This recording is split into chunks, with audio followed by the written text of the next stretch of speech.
What's going on, guys? It's Nathan. This is my official spoiler talk of Wonder Woman. Guys, if you check out my non-spoiler review, which I highly recommend you do, to get the full aspect of my thoughts throughout the entire film, please go check it out. But if you did, you know I super love this film. But we're going to get into some spoilery type things, so I'm going to run through some beats of the film. We're going to start off right now with, we first start off the film in the future, our present time, with Diana. And, you know, got these, she's in Paris, and these trucks come by with Mark Wayne Enterprises, so it's like, oh, Batman, what you got? And it's the black and white photo that we saw in Batman v Superman, but it's not the digital copy, it's the actual original copy, which is really cool. It's all framed. Bruce framed it all nicely and placed in glass. Super awesome of him. He's just like, hey, I hope you can tell me the story of this one day, and she tells us, the audience, the story of it.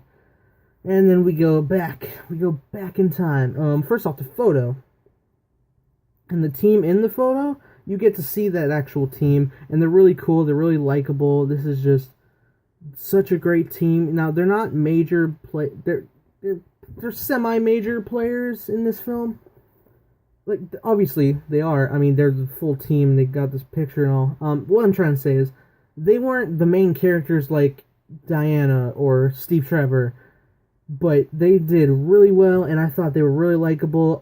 And I don't want to be to upset anybody making comparison to Marvel film, but it reminded me of the World War II team that Steve Rogers assembles in Captain America: The First Avenger. They were really likable, and same here. Like, it's all like, they're all likable. They did great. So Steve crashes his plane. He's an undercover spy for the British, undercover in Germany, and he crashes the plane in the Mystera. Diana saves him, and I just wanted to address that they use the lasso of truth in this film a lot, and not like per se like every time, just like they use it mostly for fighting, but there are like 3 or 4 times they use the lasso of truth to get truth, and it's so cool just to see how it's working on Steve Trevor when he first gets there. Which, that beach assault from the Germans, oh my god, that was such a great visual spectacle. All the visuals, dude. I mean, we saw in the trailer like that. I think it was Antiope. I don't know if I'm pronouncing that right. I'm seeing it on Google. I'm pretty sure she was the woman who played that trained Diana, Robin Wright. She shot an arrow in the cliff, and she's swinging over. We saw in the trailer, she's shooting arrows. It's so cool, even to see in like IMAX 3D. It's so incredible.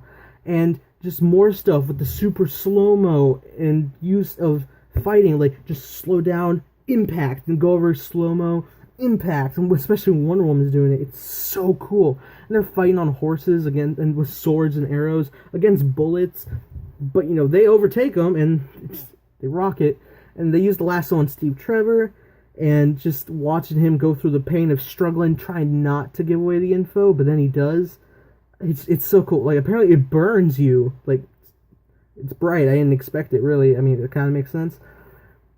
Oh my god. We're going to talk about one of the biggest things to happen in this film, which was the battlefield sequence, where she starts off in no man's land, and she's running across the battlefield, and she's just holding the shield, just blocking a bunch of bullets with her bracelets, and just doing that, and then it just gets to the shield, and she's taking so much fire from everybody, and it's enough of a distraction for Steve Trevor and the rest of his gang to take out all the soldiers so that they can gain more and more footage. And then they get into the town, and Diana's just she jumps into one of the buildings and takes out the group of people that we saw in the trailer, and then just the last guy that she just impacts with her knee straight through the window. It's so awesome, guys. It's so cool. And then she just continues even more fighting on the ground, and then they make a plan, Steve Trevor and his friends. They just grab this huge hunk of metal, and they just put it over their backs, and Diana runs over, jumps on, and then they push her up. She jumps into that tower, and the whole thing collapses and explodes, just the top. It's so cool, guys. That was such an epic moment. And when Diana first comes on the battlefield and she's in her full Wonder Woman outfit, the audience clapped, man. My audience applauded, and it was great. And all the comedy, a lot of people were laughing. So clearly the humor hit. So good. Now, we're going through the film, and we think Danny Hudson's character is Ares. So just like they're talking about Ares, playing it up, and it's like we're following this guy, and we think he's Ares. So it's like, okay, we gotta take this guy down. And then Diana kills him, and it's like I'm sitting there thinking, okay, well, he went down pretty easy. I think he's gonna turn into his god mode now any second. But then he doesn't, and it just keeps going, and then Steve Trevor shows up. It's like, wow, how is he not yet? And Steve and Diana are going back and forth like, hey, what? How is this even possible? I killed him. They should all be unaffected. Steve's like, hey, maybe sometimes, man, just not everybody can be good. And unfortunately, that's a terrible lesson to learn that's also extremely true. And Diana has to cope with this, and it's awful. And she's later, like, comes to terms with it when actual Ares shows up, played by David Thewlis, who I really dig this actor because I saw him in the Harry Potter series, so I was like, oh, he's a cool guy. And he comes up as Ares, and like, oh crap, no, like, I love this guy. I don't want him to be the bad guy, but he is. And oh my god, that was a twist I didn't see coming. So if you saw my non-spoiler review, I told you not to Google the cast. It says right here, David Thewlis, Ares. That's a spoiler, guys. Like, they marketed Danny Hudson as Ares so that they could do this twist. Which, oh my god, they had the sword, the god killer. Like, okay, Diana's gonna come at Ares with it, stab him, and he just takes it in the palm, all of it, and it just, the blade incinerates. It's like, God, what? And no, the god killer is Diana. She is one of the most strongest beings ever created, and just the battle she has with Ares is really awesome. And unfortunately, like, in the midst of it, you have Steve Trevor sacrificing himself to take down Dr. Poison's huge package of the plane of all the gas poison. So and it's flammable, so he's like flying up enough, and he's holding his gun back there. He's gonna pull the trigger, and he fires it. You don't see it, like, it's just, you see the plane, and it just explodes. And Diana just loses it, and then she's just going after Ares, and she's still not succeeding. But then, because earlier, Wonder Woman threw Diana, I like to call her Diana, she threw freaking huge bomb, I think it was, I don't know what it was, torpedo, but threw it at Ares, and it blew up, and it was so loud that it just shocked her hearing.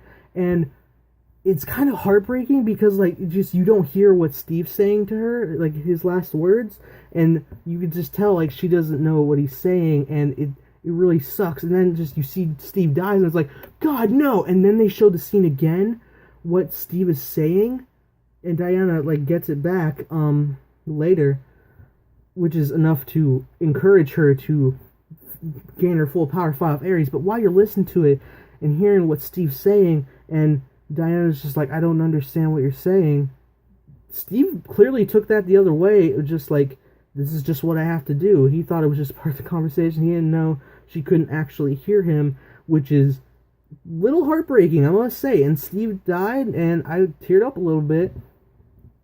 God, it was sad, really. But then she takes down Ares, their newfound power, and it's so cool. It's just, Diana was amazing in this film. And, you know, we wrap up the film, and Diana's back in the future, and she emails back Bruce Wayne, and, you know, we got Justice League. Justice League is next, and I'm super excited for it now.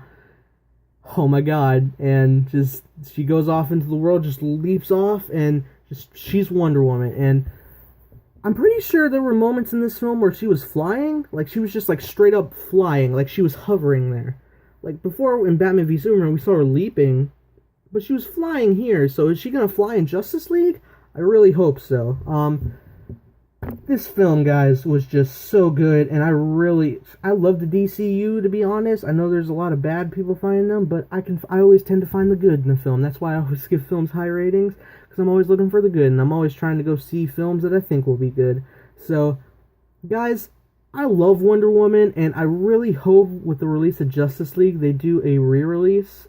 They do a marathon, which would be a re-release of all the DCU. We do Man of Steel, Batman v Superman, Dawn of Justice, probably theatrical cut, also theatrical cut probably, Suicide Squad, then Wonder Woman, because just that alone, I would love to go see Wonder Woman again right before Justice League. It would just be so cool.